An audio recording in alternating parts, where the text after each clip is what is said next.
YCP ప్రభుత్వ హయాంలో చేనేత రంగం పూర్తిగా కుదేలైపోయింది. ఎన్నికల ముందు ఆప్కోను ప్రక్షాళన చేస్తానని చెప్పిన జగన్ రెడ్డి తీరా అధికారంలోకి వచ్చాక చివరకు చేనేత సహకార సంఘాలను నిర్వీర్యం చేశారు. అధికారంలోకి రాగానే మడమ తిప్పేసి కోలుకోలేని దెబ్బతీశారు. జగన్ రెడ్డి హయాంలో ఆప్కో కుంభకోణాలకు నిలయంగా మారింది. రాజకీయ అవసరాల కోసం జనం సొమ్ము స్వాహా చేశారు. అవసరం లేని క్లాత్ కొనుగోలు చేసి గోడాన్లలో నిల్వ చేశారు. ఇప్పటికీ సొసైటీల వద్దే కోట్లాది రూపాయల విలువైన సరుకులు మూలుగుతున్నాయి. కరోనా సమయంలో మాస్కుల వ్యవహారంలో కూడా కక్కుర్తిపడిన సంఘటనలు తీవ్ర సంచలనం రేపాయి.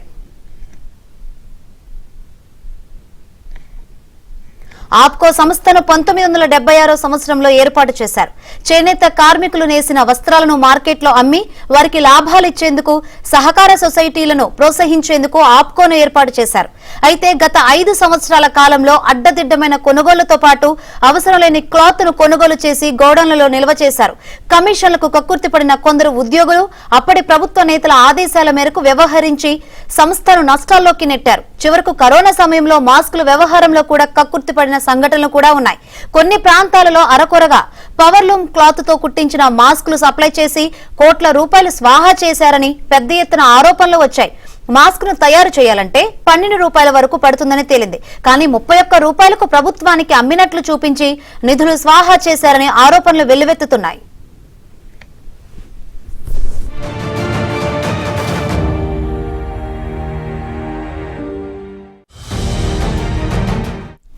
ఈ విషయంలోనే ప్రశ్నించిన ప్రభుత్వ డాక్టర్ అయిన సుధాకర్ ను జగన్ ప్రభుత్వం హింసించి ఆయన మృతికి కారణమైందన్న ఆరోపణలు కూడా ఉన్నాయి. డాక్టర్ సుధాకర్ మాస్కుల కొరతపై ప్రశ్నించడం, ఆ తర్వాత జగన్ ప్రభుత్వం అతడివి తప్పుడు అభియోగాలని చెబుతూ వేటు వేయడం జరిగిపోయాయి. ఆ తర్వాత కొంతకాలం ఆయన కనిపించడం లేదు. ఆ తర్వాత ఆయన మద్యం మత్తులో రభస సృష్టిస్తున్నారన్న ఆరోపణలతో పోలీసులు అరెస్ట్ చేశారు. ఆ తర్వాత డాక్టర్ సుధాకర్ ను చికిత్స నిమిత్తం ఆసుపత్రికి తరలించిన పోలీసులు ఆయనపై మెంటల్ రోగిగా ముద్ర వేశారు. అక్కడ కూడా తనను వేధిస్తున్నారంటూ ఆయన పలుమార్లు లేఖలు రాశారు. చివరకు డాక్టర్ సుధాకర్ గుండెపోటుతో మృతి చెందారు. డాక్టర్ సుధాకర్ది ముమ్మాటికి ప్రభుత్వ హత్య అంటూ అప్పట్లో తీవ్ర దుమారం చెలరేగింది.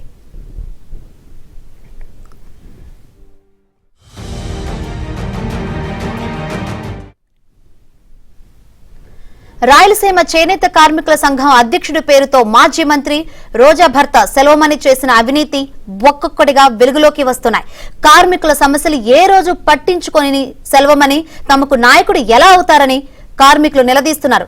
లక్షలాది మీటర్ల వస్త్ర తయారీ కోసం ప్రభుత్వం నుంచి కోట్లు డ్రా చేశారని కార్మికులు ఆరోపిస్తున్నారు. సెల్వమణి అక్రమాలపై మరింత సమాచారం మా తిరుపతి ప్రతినిధి దినేష్ అందిస్తారు. కాదేది దోపిడీకి అనర్హం అనే విధంగా వైసీపీ ప్రభుత్వంలో చిన్నపిల్లకాయల స్కూల్ యూనిఫామ్లకు సంబంధించినటువంటి వస్త్రాల తయారీ కావచ్చు, దాని సప్లై కావచ్చు, అవి కూడా అవినీతికి దోపిడీకి ఒక రకమైనటువంటి వేదిక అయిందని తెలిసిన తర్వాత ఈ మొత్తం వ్యవహారంలో వాళ్ళు ఎట్లా ఫీల్ అవుతున్నారు ఏందని వాళ్ళని అడిగి తెలుసుకుంటారు. సో చెప్పండి, సెల్వమణి గారు రాయలసీమ చేనేత కార్మికుల సంఘం అది అసలు రిజిస్టర్ అయిందా లేదా అని కూడా తెలియని పరిస్థితి. అలా ఒక సంఘానికి ఆయన నాయకుడు అని మీకేమైనా ఎప్పుడైనా తెలుసా? చేనేత కార్మికుల రాయలసీమ చేనేత కార్మికుల సంఘానికి అధ్యక్షుడిగా ఉన్నట్లు మాకు అసలు తెలియదు. నేను తిరుపతిలో పట్టుసాల కులస్తుల సేవా సంఘము మాజీ ప్రెసిడెంట్ని. గత 25 సంవత్సరాలుగా మా యొక్క సంఘము ఇక్కడ మేము ప్రారంభం చేసి కొన్ని కార్యక్రమాలు నడిపిస్తున్నాము. కానీ మీరు అడిగేంత వరకు కూడా ఇటువంటి సంఘం ఉందని నా దృష్టికి ఎప్పుడు రాలేదు. ఇక్కడ వరకు ఇక ఎవరికి తెలియదు. దీనిపైన మేము చాలా వ్యతిరేకత చూపిస్తున్నాము. మాలాగా చేనేత కార్మికులు చాలా మంది ఉన్నారు.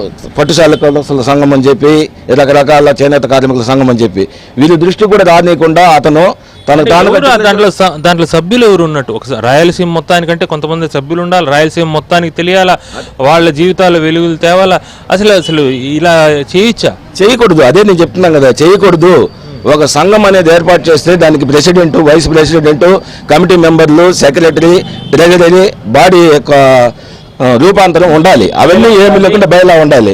అవన్నీ ఏమి లేకుండా తెలియపరచకుండా తనకు తానుగా డిక్లేర్ చేసుకుని ప్రజలను మభ్యపెట్టి ప్రజల నిధుల్ని చాలా దుర్వినియోగం చేయడం చాలా బాధాకరమైన విషయం. ఈ సెల్వమణి మేము ఇప్పుడు కలిసిందే లేదు, ఆ వ్యక్తితో మాట్లాడిందే లేదు, ఆ వ్యక్తి మమ్మల్ని వచ్చి కలిసిందే లేదు. ఇక్కడ దగ్గర మేము ఒక 100 మంది షాపులు పెట్టుకుని ఉన్నాం. మా దగ్గర ఆ క్లాత్ అనేది పర్చేస్ చేసి ఉంటే మాకెంతో మేలు జరిగి ఉంటుంది. మా ఒక పెద్దవాళ్ళు ఉన్నారు, 70 ఏళ్ళు 80 ఏళ్ళకి అనుభవంలో ఉన్న వాళ్ళు ఉన్నారు. హ్యాండ్లూమ్స్ కూడా ఉంది కదా ఇక్కడ. హ్యాండ్లూమ్స్ ఉంది, క్లాత్ పర్చేస్ ఉంది.